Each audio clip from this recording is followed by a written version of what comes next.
no immediate withdrawal of nature line in our land. This is a pure Yoruba land. Why nature line? Why Aboro power? Why Aboro power? Our water is not nature line. Our land is our nature line. Only this part of our.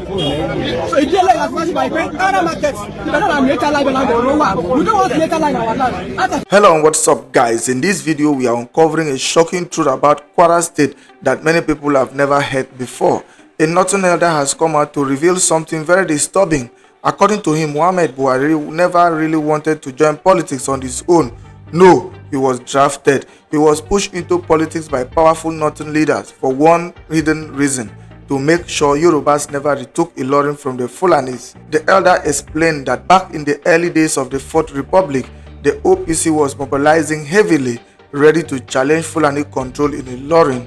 Northern leaders saw this as a direct threat and they quickly made their move. Their solution was simple but shocking: bring Buhari into politics and later into the presidency so he could protect the Fulani structure in Ilorin. And according to this elder, Buhari achieved exactly that. The Fulani dominance in Kwara was preserved and Ilorin remained firmly under their grip. In his words, Kwara is for Fulanis. Now, let's come to the reality of today. Kwara State has turned into something even darker. The Fulanis are described as the true masters of the state. They control not just political offices, including the governorship, but also much of the power structure on the ground. Every day, life has become a nightmare in many places. Reports of kidnappings, invasions, and killings are spreading, and it is happening anytime, anywhere.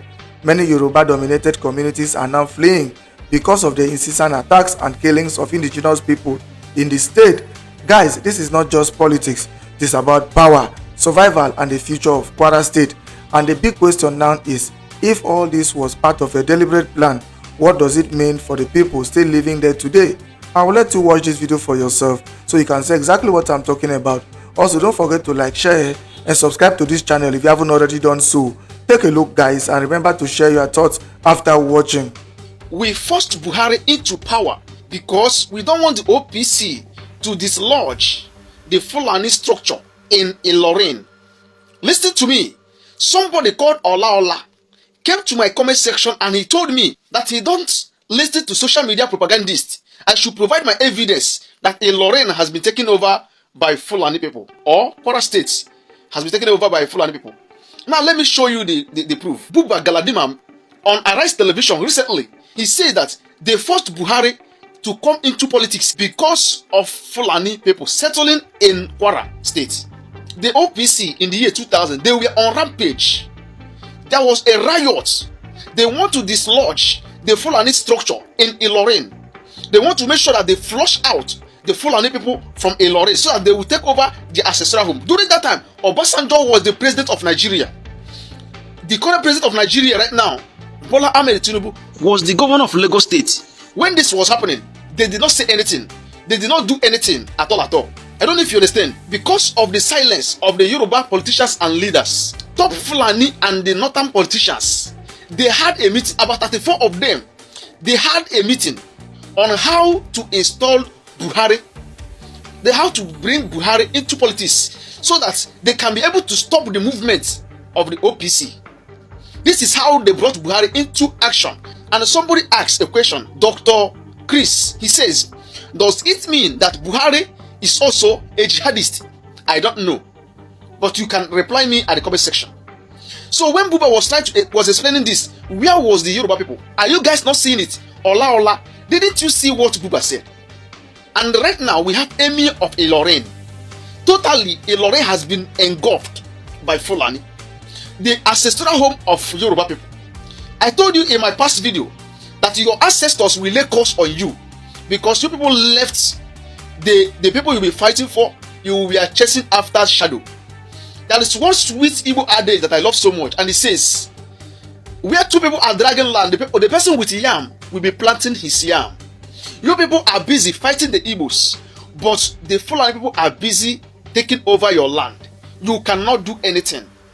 I don't know if you understand. So the proof is that go to any of your browser and type Galadima's statement about Fulani settlement in Ilorin. There you will see every evidence that you are looking for. I don't know if you understand. Please guys, follow this page. Subscribe to my video. It's very important. Share this video and drop your comment at the comment section. Even though we had our own agenda, because in 1999 and 2000, the OPC was on rampage in some parts of the country, especially Southwest, and have inconvenienced a lot of people from this part of the country. And to the extent that they mobilized over 500 vehicles to come and invade Ilorin with the sole aim of uprooting what they called Fulani structures in Ilorin. And we felt that was too much. And Obasanjo was doing nothing. President Obasanjo was doing nothing. President Bola Tinubu, then governor of Lagos, was doing nothing. And some of us felt that those group of people were being encouraged by their leaders in position of authority. So how do we stop that? And I called a meeting in Kaduna at Alhaji Bashir Dalhatu's house in a place called Unguan Kaji, directly opposite the house of General Ibrahim Badamasi Babangida.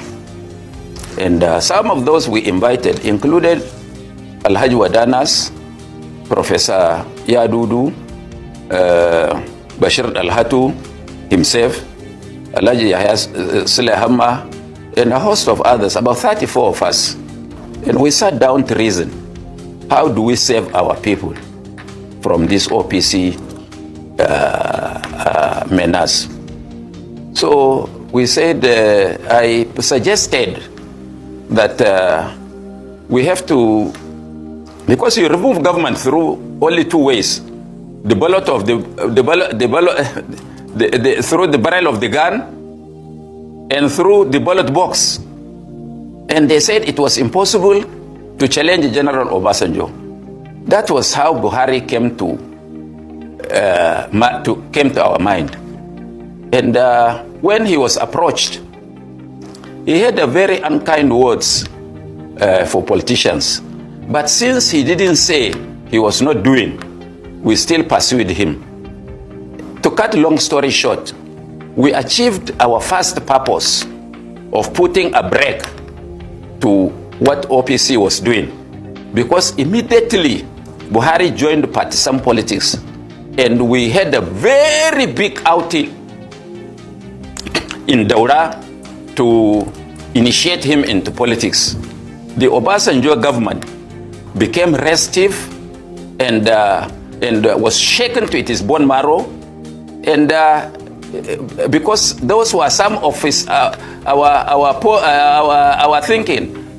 So Obasanjo had to really checkmate the OPC. So for that reason, we have achieved our first purpose of bringing General Buhari into partisan politics.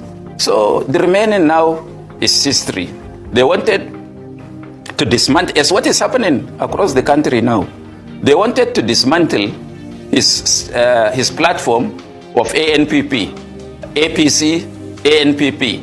And we made a counter platform by establishing the Buhari Organization, TBO, which we used as a platform for promoting his political ideals. Suleya Hamma as our leader, and myself as his deputy and the operational head of the Buhari Organization, we agreed that we should not look for political appointment, or we should not look for elective office. Our idea is just to push General Buhari to become president, so that if we become the engine room of his government, we would now influence certain things in the country.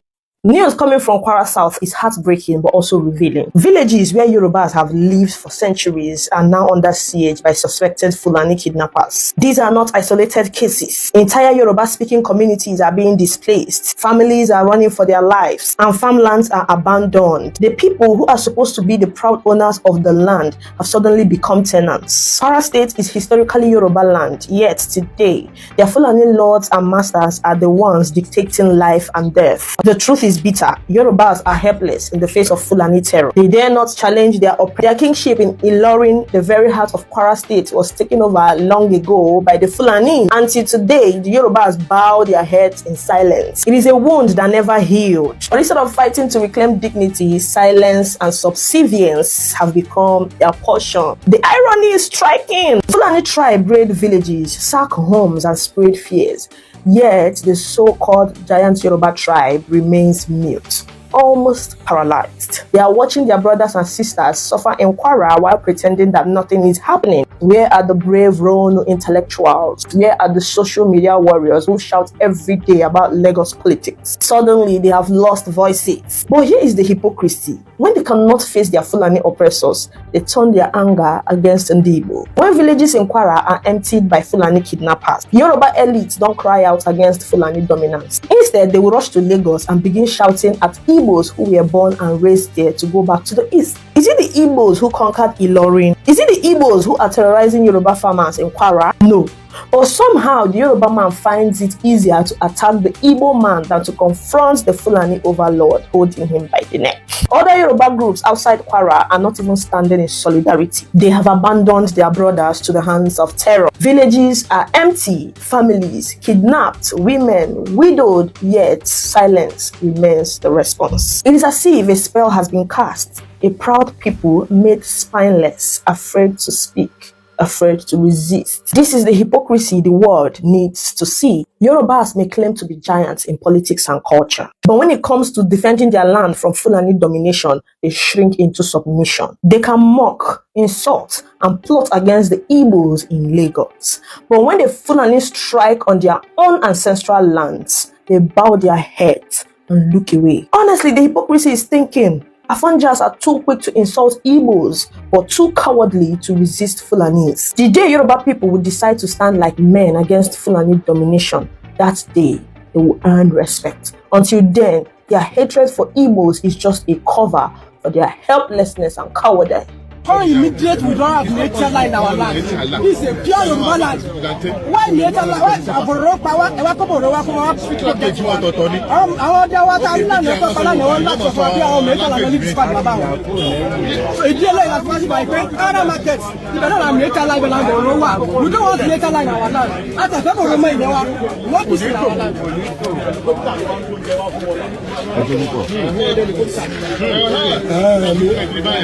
Ó ti lọ́wọ́ orúkọ tèmi ní ṣẹ̀sán ìpínlẹ̀ rẹ̀ ìgbà tó ń ṣẹlẹ̀ ń sìn ó ń dùn wá gan torí àwọn ọmọ ẹ̀yà wa táwọn gbowó táwọn gbẹ́ ní ti tọmọlọ tí ara wọn gẹ́gẹ́ bí security ló ń pa yìí ìdú tó náà ń kojú gbẹ̀ẹ́ ni òwe ló ń pa mọ́yàn àtàwọn ọgbà ìbọn lọ́wọ́ wọn ní alẹ́ ìjẹta wọ́n fẹ́ lọ sáfíìsì ẹ̀ wọ́n dẹ̀ pa gbogbo wọn lánàá kẹ́lẹ́ mọ̀ pé àwọn tó gbà wọn lọ́wọ́ wọn wọ́n mọ̀ sí ẹ̀ka tó ṣẹlẹ̀ nìyẹn kọ́ba bẹ àwọn ìjọba kọ́ba lọ́wọ́ sí nǹkan tó ń ṣẹlẹ̀ yìí. àjọ kí lẹ lè sọ pẹ̀lú wọn ní drone kan ṣiṣẹ́ mọ́júmọ́ lọ́jọ́ yẹn pé ó capture kinní kan ní side ìgbà. wọ́n ní kọ́pítà kan ṣiṣẹ́ mọ́jú kó dẹ̀ drop àwọn èèyàn kọ́pítà yẹn ṣiṣẹ́ kó dẹ̀ drop àwọn èèyàn pé àwọn dẹ̀ fura pé àwọn èèyàn tó drop wọn kó ìbọn lé wọn lọ́wọ́ pé kọ́ lọ́wọ́ attack níjọ́ kejì. bọ̀ kókó ni pé kí ìjọba kọ́ràn wá lọ́wọ́ pẹ̀lú ọ̀rọ̀ tó ń ṣẹlẹ̀ yìí torí gbogbo wa ní gbogbo Kwara South kò sẹ́ni tó lè sùn mọ́ kò sí ẹni tó lè sùn mọ́ tábàbọ̀ kẹ́ kò sẹ́ni tó máa sùn a rẹ̀ níyàwó alọ́mọ àní gbogbo ẹ̀. àwọn èèyàn ti ń kó lọ àwọn ti ń kó lọ kúrò ní Kwara South. kíjọba ràn wá lọ́wọ́ ibi tí ó wà yẹn kíjọba ràn wá lọ́wọ́ wọ́n ní gáràjì ní baba ńlá wọ́n ní gáràjì ní olùyàsọ̀gbó wọ́n dẹ̀ mọ̀ pé wọ́n wà ń bẹ̀ gbogbo èèyàn ló mọ̀ pé àmì wọn kò wà ń bẹ̀ ọlọ́pàá mọ̀ kó wà ń bẹ̀ kíjọba máa lọ sí kọ́lọ̀ bọ́ǹbù wọn bẹ̀ nígbà ní gáràjì wọn. àwọn agbésùnmọ̀mí àwọn ẹni yìí wọ́n ní ibùba. bàbá Ṣàngó nílé wọn bàbá kí wọn. ibẹ̀ ni bàbá kí wọn ọmọ sí yorùbá kankan bẹ̀ mọ́. àní báyìí ti ẹ fi di dá ọ̀nà tí kò sí lílọ bíbọ̀ ọkọ̀ kí wàá ní ohun tí ó máa ṣẹlẹ̀ báyìí. káyọ̀ pé ó dùn wá dé ọkàn torí àwọn èèyàn wa náà ń pa àwọn tàjọ́ ń jókòó tàjọ́ ń jẹun. The truth is finally out. Now that the Finnish government has declared the CDS of Nigeria, Musa, a terrorist now, what is the next phase of the lie? What lies can the government tell Nigerians? Now that Samuel Ekpa is no longer in the picture. Because it has always been pictured that Samonepa is the cause of insurgency in Southeast. And now that insurgency has stopped in Southeast, and now that the Finnish government has vindicated Samonepa, that those sponsoring insecurity and terrorists in the country are those some persons in the military. Now, where would CDS Musa bury his shame? Because a group of people are saying we want to exit the country. Because the Igbos are saying they are tired of the contraption called One Nigeria. That this One Nigeria, it will not work. And then it has never been working. It has been a country full of lies, propaganda, and shame. That has always been how it is from. So I am not surprised that the Finnish government has now come out to say CDS Musa is a terrorist for all the atrocities he has been, for all the atrocities he has committed in disguise of pretending to keep one Nigeria. And that one Nigeria has caused a whole lot of catastrophe in the country. Just some days ago, a notorious bandit that was declared wanted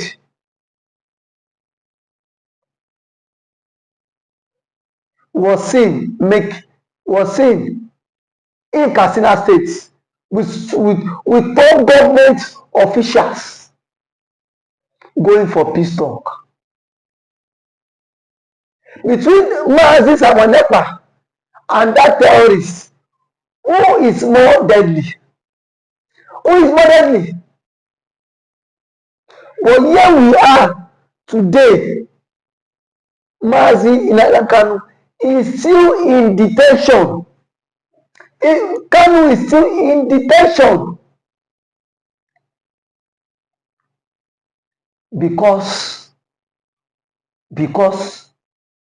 of the Igbophobia, of the hate. If Samonepa happens to be from the Fulani extraction, Samonepa would not be a terrorist. I can beat my chest because we've seen Fulani militias that have been given amnesty. We've seen Fulani militias that have been integrated into the society. Now that Finland are meeting to the ICC, Nigeria should immediately hand over CDS Musa for custody. Because the French government have done their own findings too. And they've seen that something is fishy under the ground. That this man has a connection with these Fulanis, has a connection with these bandits, has a connection with these terrorists. So if they are sincere, they should hand over CDS Musa to ICC for custody. Because now that the French government have done their own conclusion, I've seen that CDS Musa himself is not innocent in this. Nigeria cannot pretend as if they are not aware that CDS Musa has been declared wanted by ICC and the Finnish government. No matter how they tend to die the whole matter, it is in the social media space. Everybody has seen it that CDS Musa has been declared wanted by ICC and the Finnish government. No matter how the Nigerian government want to die this matter, but they are very quick to declare Samonepa and IPOB a terrorist group. Now that the Finnish government and the ICC has declared CDS Musa a terrorist, why is the story not online? Why is the story not flying online? Because they themselves are also part of people championing insecurity and terrorism in the country. And that is why I say that anybody that speaks against division of the country, they will do everything possible to take that person off the hook. They will do everything possible for them to take that person off the hook. That is why you see that Mazi nnamdikanu has been in detention. And the Finnish government, they were so gullible to be used by the Nigerian government. They were just too gullible. Because if they were not gullible, why would a country like Nigeria come to tell you that Samunepa is the one sponsoring insecurity all the way from Finland, and you sit your ass down in Finland and you believe them? But there are some rumors that the envelope also change hand. You know Nigerian story now. You know Nigerian government, that Nigerian government, anything that Nigerian government cannot do to bribe does not exist. I am very sure that the government have bribed the Finnish courts, and that is why I see that Samunepa was wrongfully accused.